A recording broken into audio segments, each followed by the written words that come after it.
This is the second part of the interview with the Reina.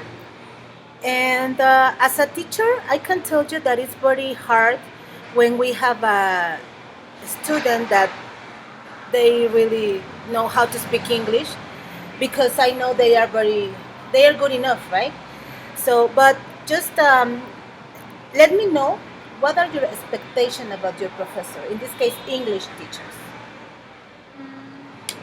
Well, I guess that something that I've noticed is that some teachers have a lot of years doing this, and I guess they get tired of doing the same thing every day, and they just don't show you what you need to know. Like a new things, no? Okay, so did you have some bad experience with some teachers? They feel like you know better than them. No, I have one teacher that I corrected one day, and then after that, like we got along, and he used to, whenever he had a doubt or something, he used to help. He used to ask me for help, and I used to help him, and I guess he got better at English too. Yeah, that was very nice. What are things that you have to do in order to improve your Spanish? Well, first I had to look for a kindergarten teacher so she could teach me the basic things like the alphabet, how to write, how to speak, how to pronounce, and everything. The alphabet? Like a kindergarten. Yeah, vowels, everything. Yeah, so you feel like a 6 years old child, right? Like if I went back in time. Okay, so do you think that we can do something for people like you who knows that really speak English, but learn Spanish is a necessity because now you are living in a country that our language is Spanish. Yeah, it would be very helpful if there was like a little program. 2 hours of learning that they teach you Spanish. It's very helpful for some people. So as the program that you mentioned before, Yeah, exactly that like that. they that they use in the United States. Yeah. Right? They help people that doesn't speak English. So they'll get into school and they wouldn't be lost. It's very helpful. Because they gonna be practice both languages, Spanish and English. But in this case, Spanish and English. But one problem in Mexico here is that we don't have an language as a second one. You know, like in USA, I know they have some options, like could be Spanish or Chinese or I don't know, whatever. So, do you know another language? They put me in a Chinese class, and it was because my mom had put me in. When she signed me up in school, she said my second language was Spanish, but it wasn't true. Because she speaks it, and it was easy to her put me that I speak Spanish. But then that's why they put me in Chinese class. But you told me before that your parents didn't teach you Spanish. No. So you was wrong. My mom was wrong. Your mom was wrong, exactly. Yeah. Then, but why Chinese? I guess. If I thought I was good in Chinese, probably, or that I would like it. It's however, it's your luck. It's your luck. So, it is a big difference between the schooling here and the schooling USA. Like, you feel a very big difference. Yeah, it's very. There's more hours for school over there, but I guess they teach you a lot of stuff like this. They teach you not the same things that are here, but life stuff, like things that you're gonna need for life, and not just things that you have to learn. So that's a good point. Things that you will need it for a life, for a real life. So you think education in Mexico, it's like how can I say it? It's not good. It is. It's okay because there's a different lifestyle that you live here and over there. So probably they're right on what they're teaching you here because you're actually gonna live here your whole life, and over there it's different because you're gonna live there. Well, some people live there for their whole life, so they teach you what you're gonna live in there. Yeah, and it is a good point because we don't know if we're gonna stay here for the rest of our lives. No, maybe we can go to somewhere else, like. Because there's a lot of people that would like to travel, would like to learn other places. Of course. And it's not the same if they teach you something that you're gonna see here in another place that you're not. And the most important thing, I think, it is because in this case in USA, there are better opportunities for Yeah, young people or older people. It doesn't really matter the age. I know people who has maybe 50 years old and has a good job, and it is very possible to survive, right? Yeah. But in Mexico, no, we have a lot of problems with jobs and with the money. So, what do you think about money? I mean, I think this Mexico is just all about money. Like you need money to do anything here, and I guess over there it's just, I mean, probably you need money for like your house, your family and stuff. And here you just need it for school, money, I think, family, um, and just everything. I mean, even if it's a public school, as your case, because you are in a public school, and you need a lot of money, right? Yeah, because you have to pay school over there. You don't pay school. It's free, but you just have to pay for your books and everything. For the uniforms and Yeah, there's some schools that don't use uniform, but here you have to pay uniform, school, even tests. so that your feelings about all of these situations, because you are very young, that makes you think that Mexico is not a good place to live. I mean, it, I mean, I know you love your family, and I love you have a Mexican culture. I know you like Mexican food, and you told me before that you really like Mexico, and you feel happy. But I think you are not completely sure that you wanna be Mexican again. I mean, it's a really beautiful place, but I mean, it's hard to live live good here. I mean, have a good job, live good like without having to work a lot. It's very hard here, but But you don't think that you have a lot of opportunities, because I mean your English is perfect, sorry, and I think that you have a lot of opportunities.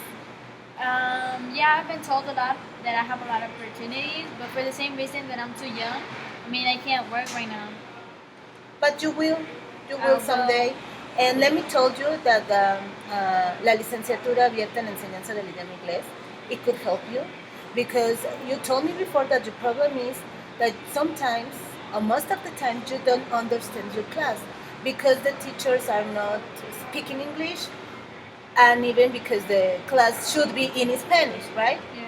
For us, or I mean for your classmates, because they speak Spanish. For you, should be in English, but it's not gonna happen, right? So I think the licenciatura abierta will be good for you. You should think it. I mean, it sounds like a good idea. Yeah. Okay. So it is for sure that you know the both languages, Spanish and English, and you think it is a weakness or a strength. I think it's a strength. But that's what you think.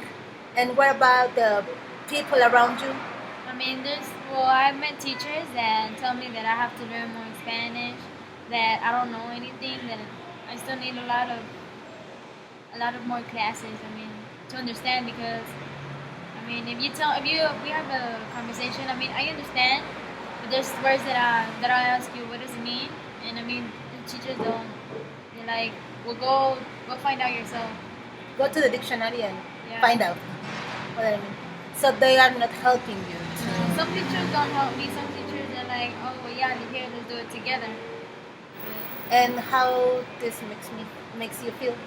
I mean, it makes me feel mad because I would like if they're teachers supposed to help you, right? Exactly. And some teachers don't do that. Yeah, because teacher, we are a guide, no, in the process that you are learning, even if it's a language or another subject. But so, in your opinion, you think that teachers we are not ready, or we are not good enough to prepare young learners, like I mean, it's not if they're ready or they're not ready, because I don't think that you're always gonna be ready, right? But I mean, it's the way they think. I mean, if they want to help, they'll help you, and if they just mean people, I mean, they wouldn't care about anything. and you think that we are not open mind. Not all of them, but yeah, there's more people that are open minded than some people. And there's like 18% that they just care about themselves. So they are not open to learn from you, because I know you can teach even me. I mean, you can teach me a lot of things that are not clear for me, you know. But you think there are better opportunities for you in United States than here? Is it talking especially about you? Because we are talking that you are a very nice girl, good student, and you have two languages, very important languages, Spanish and English. And maybe you can learn another one, because in the WAP they have a language, too many languages that you can learn: French, German, um, English, but you already know English. So Yeah, I mean that's something that I want to do because it doesn't have to be where I came from, like Los Angeles. I mean, I could go anywhere. I can go to France, Paris. I mean, and you need another language because not all of them speak English. but yeah, the point here is that if you want to stay here, you think that you need to learn Spanish more, like you need more Spanish. Yeah, because it's not enough for you. What you know right now. It's not. I wouldn't say it's 100% good because I mean I barely have 3 years. I mean, and people that were born here, were raised here, they have like all their life learning Spanish, and yet some people don't know 100% Spanish.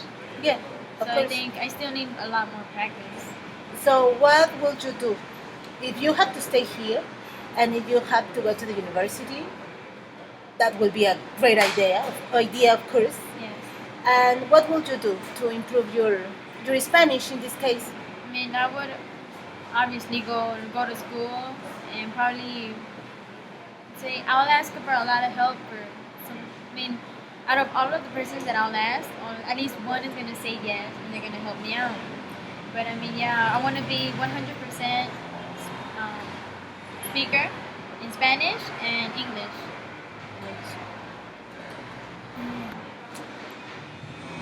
Okay, and finally, what do you think about this exercise?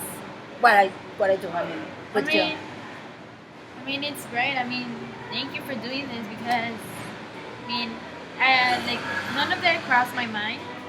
I mean, I never thought like what was I gonna study. I mean, I didn't even want to study anymore because for the same reason that I'm gonna have to study here, there's things that I mean I wouldn't even finish it. So I mean, this really helped me to think what I want to study, what I want to do, and what I passed through. And I'm asking you this because I am really care about my students. I want to be a good teacher. If I have a student like you, like your case, I want to help. You know that he doesn't or she doesn't feel lost. Depend on the case. And so, just tell me something that you think in your personal opinion that I can do for be better. You know me now, and we have a nice conversation today, and I learned a lot from you today. Thank you for that. But just I need an opinion, please. I mean, you're gonna be a wonderful teacher. But I mean, there's so many little people that are like that. I mean, the only thing you have to do is just pay really good attention at your students, like because some people don't even talk like me. I'm not gonna go up to a teacher and tell them this and this has happened to me. I mean, I guess I guess you could see it in somebody's eyes or the way they act, and that's just it. Okay, well, thank you for your time, and let me tell you one more thing. If you need something, anything you need, anytime, I'm here for you, Thank you so and much. you know how to find me. Okay? Thank you so Well, much. that's everything, and thank you.